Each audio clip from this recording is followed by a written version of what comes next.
প্রিয় শিক্ষার্থীবৃন্দ, আমি আজকে আবার তোমাদের সামনে হাজির হয়েছি। আমি মোহাম্মদ মিজানুর রহমান, সহকারী শিক্ষক গণিত, মাসুদ চৌধুরী উচ্চ বিদ্যালয় কলেজ, রানীগাঁও, চুনারঘাট। আমাদের আজকের আলোচনার বিষয় হচ্ছে চলকের মাধ্যমে ফাংশন।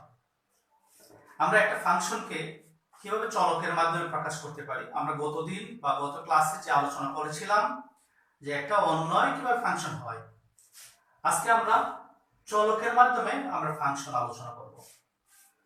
এর আগে আমরা চলক, এই চলক বিষয়টা আমরা একটু দেখতে চাই। চলক হচ্ছে যদি একটি প্রতীক একাধিক সদস্য বিশিষ্ট একটি সেটের বা সংখ্যা সেটের যে কোনো একটি অনির্ধারিত উপাদানকে নির্দেশ করে। আমি আবার বলছি, যদি যে কোনো একটি প্রতীক একটা একাধিক সদস্য বিশিষ্ট সংখ্যা সেটের যে কোনো অনির্ধারিত উপাদানকে নির্দেশ করে, সেই প্রতীককে আমরা চলক বলতে পারি। আমরা সাধারণত আমাদের বীজগণিতের চলক এক্স, ওয়াই, জেড এগুলোকে আমরা চিনে থাকি, আরো চলক আছে থাকতে পারে ইত্যাদি ইত্যাদি। যাই হোক শিক্ষার্থীরা, আমরা চলে যাচ্ছি আমাদের মূল আলোচনায়। চলকের মাধ্যমে আমরা একটা ফাংশন কিভাবে প্রকাশ করতে পারি। আমরা এখানে একটা সংজ্ঞা দেখি।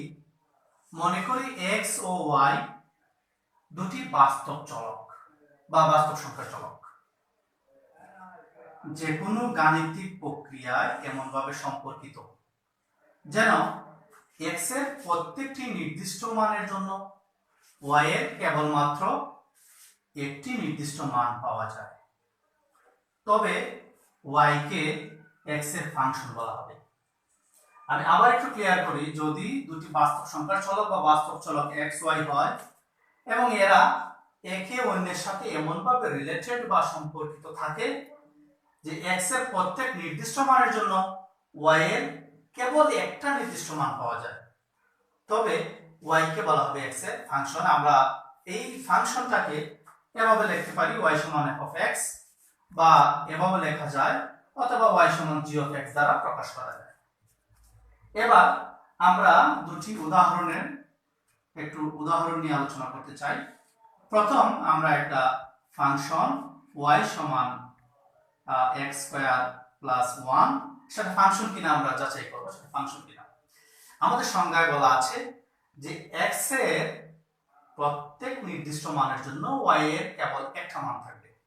আমরা 1 নং নিয়ে যদি আলোচনা করি, x এর মান যদি আমরা 1 ধরি, তাহলে কি হয়? 1 ধরলে y সমান 1 স্কয়ার প্লাস 1 সমান হচ্ছে 2, তাহলে y এর একটা মান পাওয়া গেল 2। আমাদের সংজ্ঞায় বলা আছে যে x এর নির্দিষ্ট মানের জন্য y এর একটা মান যদি থাকে তাহলে সেটা ফাংশন। সুতরাং 1 নং উদাহরণটি হচ্ছে ফাংশন। এবার 2 নং উদাহরণে চলে যাই। 2 নং উদাহরণে আমরা x এর মান যদি সেই 1ই বসাই, তাহলে কি দেখতে পাই? y equals to plus minus root over 1 square plus 1 equals to plus minus root over 2। এই ক্ষেত্রে আমরা যদি সেটাকে লিখি, তো plus root over 2 minus root over 2। এই ক্ষেত্রে আমরা দেখতে পেলাম যে x এর একটা নির্দিষ্ট মানের জন্য y এর দুটি মান পাওয়া গেল, যা শর্ত মানে নাই। সুতরাং আমরা এই 2 নং এক্সাম্পলটাকে আমরা বলবো সেটা ফাংশন নয়, অর্থাৎ এটা ফাংশন নয়, এটা ফাংশন নয়। তাহলে আমরা বুঝলাম যে x এবং y এরা এইভাবে রিলেটেড যে x কে x এর স্কয়ারের সাথে 1 যোগ করলে সেটা y এর সমান হয়। এটা একটা গাণিতিক সম্পর্ক, এটা একটা গাণিতিক সম্পর্ক। এই গাণিতিক সম্পর্কটা ফাংশন, আর এই গাণিতিক সম্পর্কটা 2 নং গাণিতিক সম্পর্কটা ফাংশন নয়। আমরা আরো অনেক উদাহরণ নিয়ে আলোচনা করতে পারি। যেমন আমরা যদি বলি যে y equals to 2x plus 3, সেটা ফাংশন, কারণ x এর নির্দিষ্ট মানের জন্য y এর একটা মানই পাওয়া যাবে।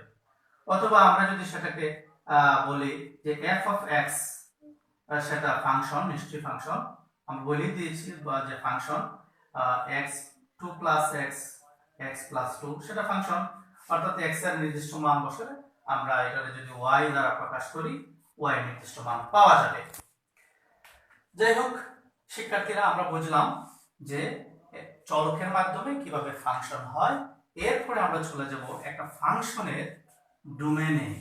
আমরা গত ক্লাসে ডোমেন, অন্বয়ের ডোমেন, অন্বয়ের রেঞ্জ, কোডোমেন আমরা আলোচনা করেছিলাম।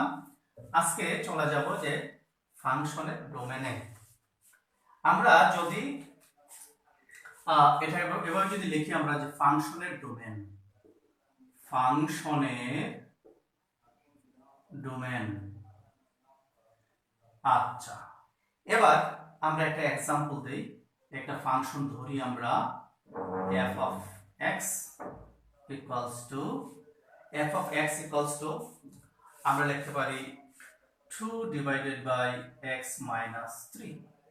আমরা ফাংশন বলে দিয়েছি যে f of x মানে ফাংশন অফ x, এটা x এর একটা ফাংশন।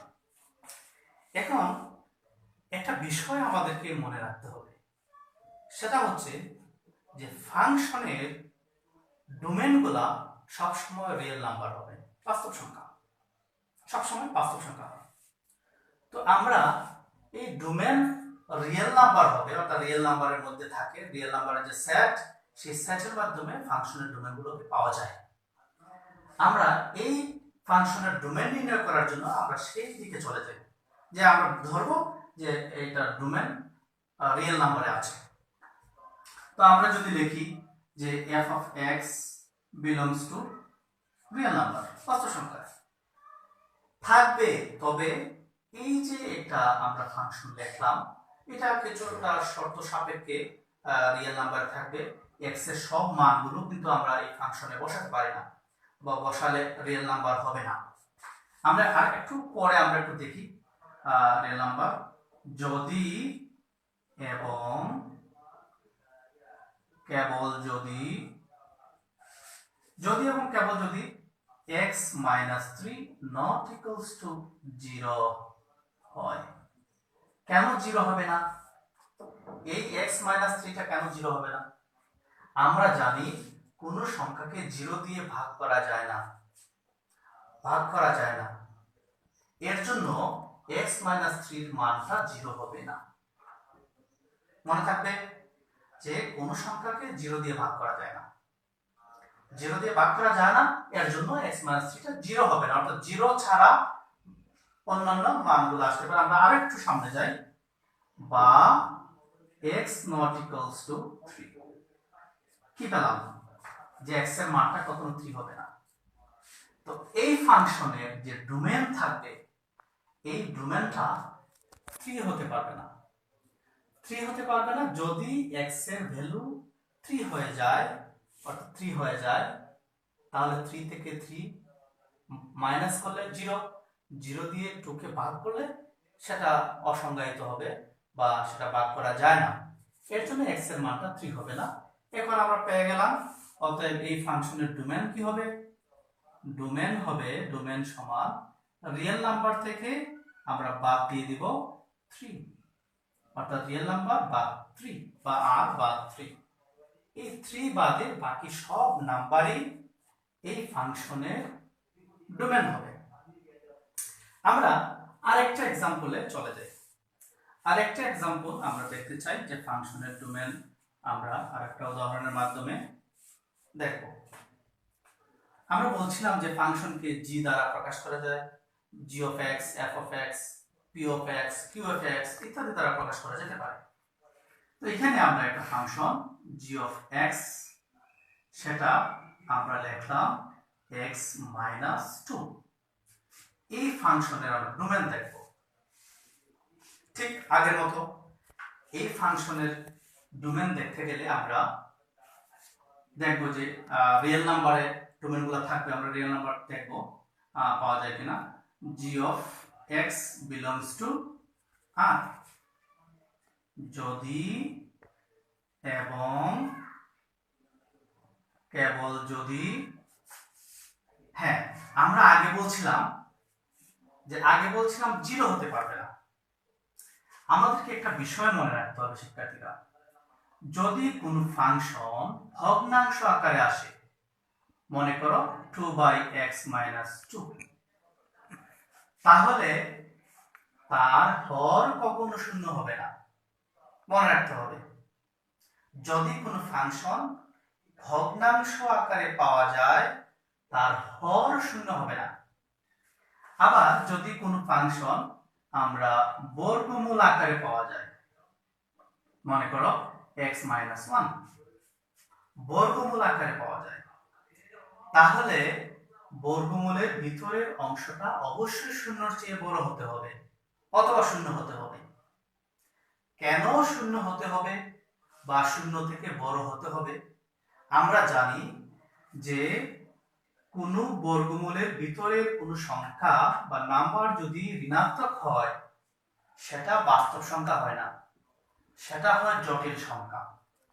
যেহেতু আমরা বলছি যে ফাংশন এর ডোমেন সবসময় বাস্তব সংখ্যা হবে, এর জন্য আমরা এই বর্গমূলের ভিতরের অংশ কখনো ঋণাত্মক মান নিতে পারি না।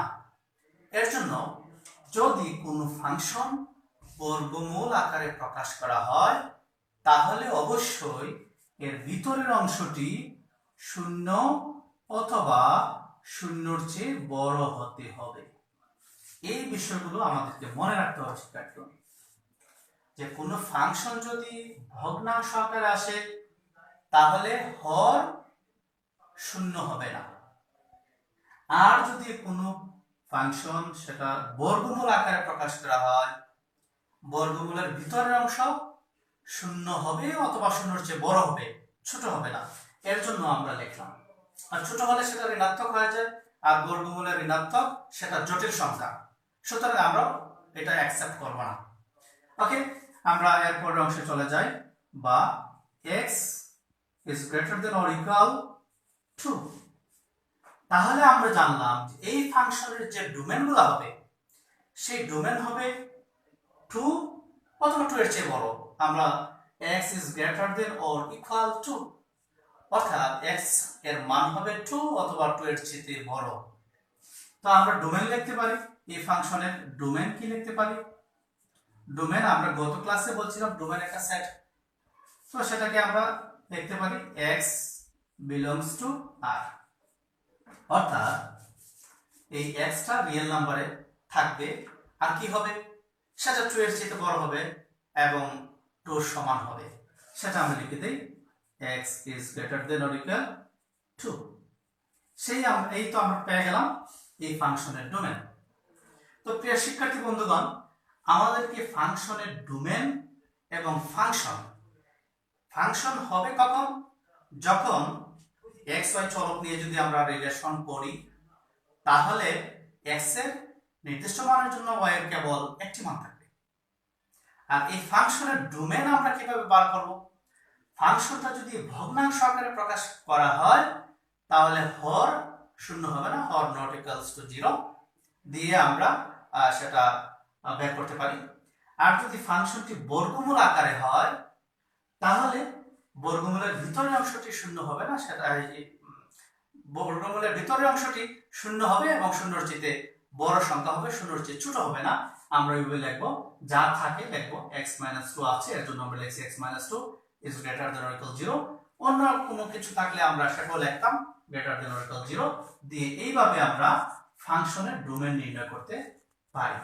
তোমরা বাড়িতে বসে বা বাসায় বসে তোমরা ফাংশন কি, কোনগুলা ফাংশন হবে, কোন সম্পর্কগুলো ফাংশন হবে, কোন সম্পর্কগুলো ফাংশন নয়, এবং ফাংশনগুলোর ডোমেন কিভাবে নির্ণয় করতে হয় এই বিষয়গুলো প্র্যাকটিস করবে। আশা করি ভালো থাকবে। আজকে এই পর্যন্তই, ধন্যবাদ সবাইকে।